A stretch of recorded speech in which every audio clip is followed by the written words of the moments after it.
Hey, Coach, so glad you found us on YouTube. Subscribe and like. See all my son's shoes there. That's the first thing. Second thing is go over and check out Teachhoops.com for coaches who want to get better. Let me help you put banners on your walls in your basement, win state championships in less time for less than $1 a day. 14-day free trial. You will get my personal email address. You'll get one-on-one calls, office hours. Everything you would want is there and available. So go over and check it out, and let's head off to the podcast. All right, welcome. As Coach is rubbing his head, those of you that are listening, it's pretty funny because we just talked about this topic prior to coming on. But I'm not gonna. If you read the episode thing, you'll know what it's about. But anyway, you already know. But before we do that, I'd like to give a big shout out to our two sponsors. First of all, Dr. Dish. Go over and check them out. Mention us, you'll get $450 off. And they trust me. I've had multiple people tell me that you mention us and they'll take very, very, very good care of you. And then also go over and check out teachhoops.com for coaches who want to get better. It is everything you want to do to become a high school basketball coach. It's exactly what I would have wanted at 31-ish, whatever I was when I got my first head job. I would have literally run in the street and anyway. I would have done something stupid to go get this thing. And that's why I made it. It will help you. It'll help your team in multitudes of ways, one-on-one calls, office hours, handouts, everything you would need. Okay. So today we're going to talk about the new high school basketball rule that the NFHS. It doesn't impact Coach Collins or myself this season with our teams because we are halves in the state of Wisconsin. So it's irrelevant to us, but we would like to talk about it because it's obviously relevant to many other listeners across the country. I would think it's more than not. And the reason is, here's the reason. In Wisconsin, we play 2 18-minute halves. So therefore, we're not following the National Federation of State High School Coaches Association, NFHS. Can't get that out. I don't like that. Anyway, we don't follow their rules, so therefore we're not voting members. Therefore, we will not follow this rule. Not sure why. Anyway, interesting. Yeah, it's interesting that women play quarters too in college, and we play anyway. I think it's a little sexist. Get me started. I don't dislike halves. I just think I wish we had another timeout, but that's a different. That's what I would change in our rules in our state is okay, leave the 18-minute halves, but give me another timeout. We still only have 5 timeouts like all of you do. So it doesn't affect us, but I know I've talked to a multitude of coaches around the country that it does. So I want to dive into this and you and I can kind of figure out how this is going to work. So those of you that don't know, fouls are going to you still 5 fouls and you foul out. That hasn't changed. It's not like we're going to the NBA and it's more fouls. So it's still 5 fouls and you're gone, which is not sure why people get disqualified, or it should be maybe more, but that could be a discussion at some point. But so they've eliminated it resets each quarter, and then after it says you get 2 shots, there's no bonus anymore, no 1-and-1. No, make the first one to get to the second one. There's no 1-and-1 by the federation.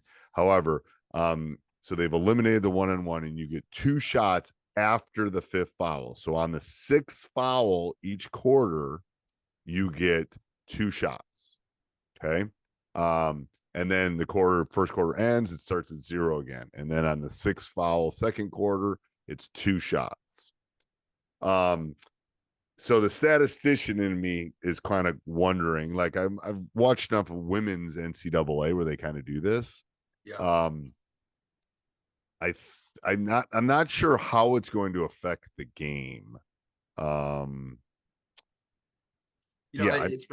me, when I started coaching, we were still in quarters, and I'm trying to think how many times were I ever in a bonus situation in the first quarter, and I would say never. So it's going to be less free throws. Do you think it's going to be less free throws?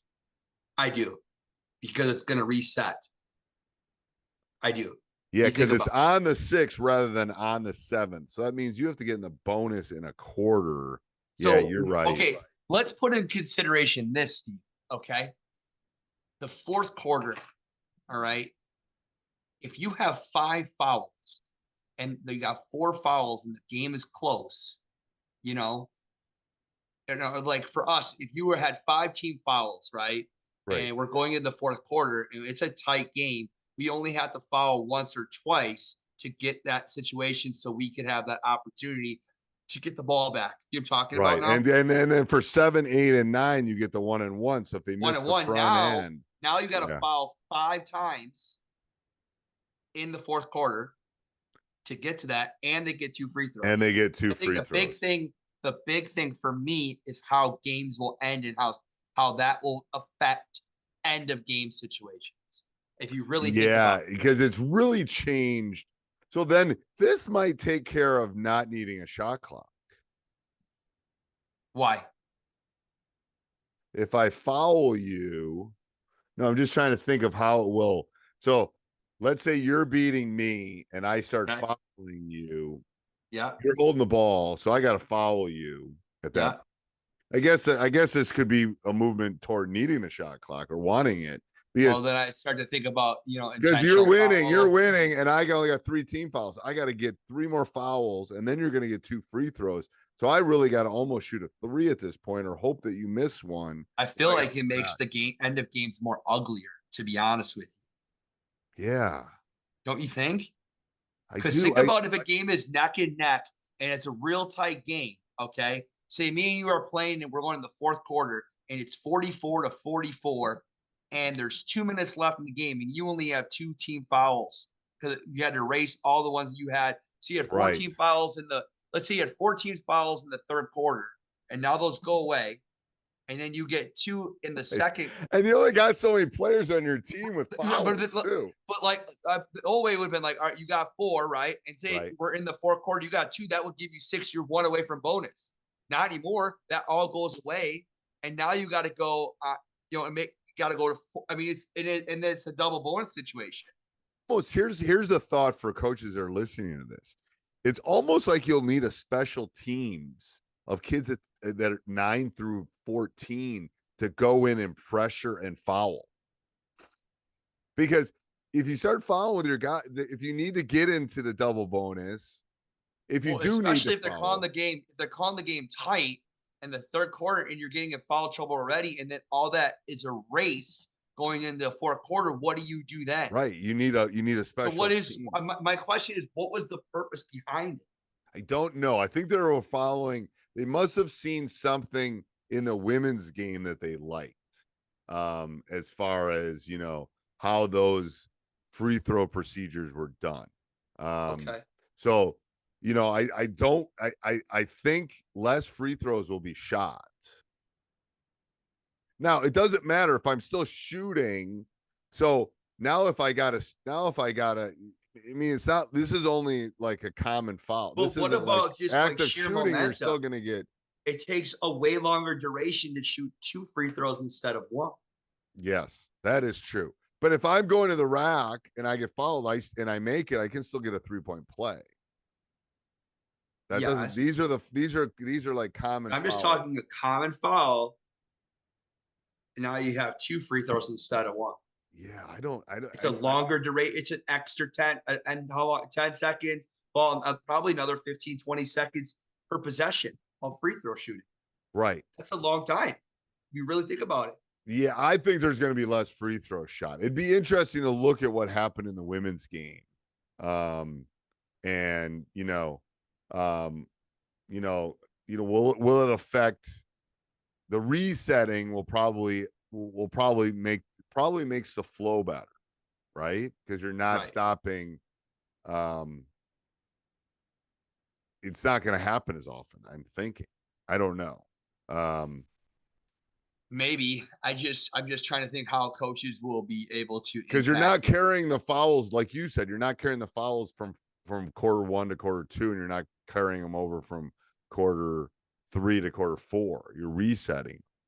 Yeah, but the only quarter that really impacts is that fourth quarter. And I think it affects the second quarter a little bit, because all of a sudden you were getting into the bonus. So on that 6th foul, it's only 1 more foul, and we were used to being the bonus. Right. So going in. That's where my thought is, as we dive into this a little bit, that's where my thought is maybe the flow. It helps the flow a little bit. Till the very end. Yeah.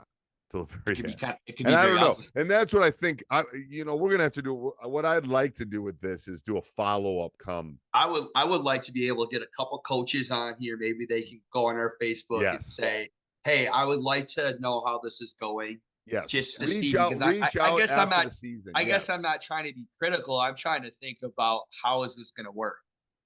You know? Yes. And I think we should plan on the spring after the season's over. After this season. Because I think it's a decision that will change the game. Yes. I think it's like the 3-point line, I think. Yeah. I mean, we could do a whole thing of, I don't know why we don't have one set of rules for basketball. Yeah. We should just have one set of rules. Like, why are we have all these rules? Like, you play here, you do this, you play here. Like, I'm not even talking about the US. I'm talking about can't we come up with a set of rules? Like, what are our set of, anyway, And my pet peeve. You know what my pet peeve is? What? That as far as rule changes, it needs to happen. I'm gonna start a petition. We need to get rid of the jump ball to start the game. It's the dumbest thing ever. There's one jump ball in most high school basketball games. It's to start the game. Why do we jump the ball? We should give the visiting team the ball to start every. So what do you do? What do you do when you get to a neutral court? Then you flip a coin. Okay. And then it's alternating possession. And there's two theories. First of all, it's archaic. No one practices it. No. Now the NBA is different. Obviously, they jump every tied up ball. But why do we do this? It's there's half the new gyms don't have the circle drawn anymore because we don't jump them anymore in there. So why? Are there any states that don't use a jump ball? No, they did it during COVID, I believe. Yeah, I know they did. And that's where we should go back to. That's one of the few things. So would it, no matter the start of the second half, would you give the No, it would stay alternating the rest of the game. No matter what. No matter what. So you're the visitor, you get maybe one more. Maybe. So you kind of neutralize maybe being on the road. It is literally one of the things I want changed about the game of basketball. I also want a bigger court but that's never going to happen. This is an easy change. This is just write it out and it's done. The court's too small now for collegiate and pros probably. And it's in high level high school. It's too small. The court's too small. It should be playing. Every high school should be playing on a 94-foot floor and probably a wider floor. It's too small right now. The bodies are too big, in my opinion, but I don't think anything's. So that's just a couple foods for thoughts for you for high school hoopers out there. Let me know. Leave comments down below of what you think. And until next week, Coach. Hey, Coach, so glad you enjoyed the video. Subscribe and like before you leave. And also go over and check out Teachhoops.com for coaches who want to get better. It's got everything and a roadmap for you to become a better basketball coach. So go over and check it out. And let's head back to the next video, wherever that would be.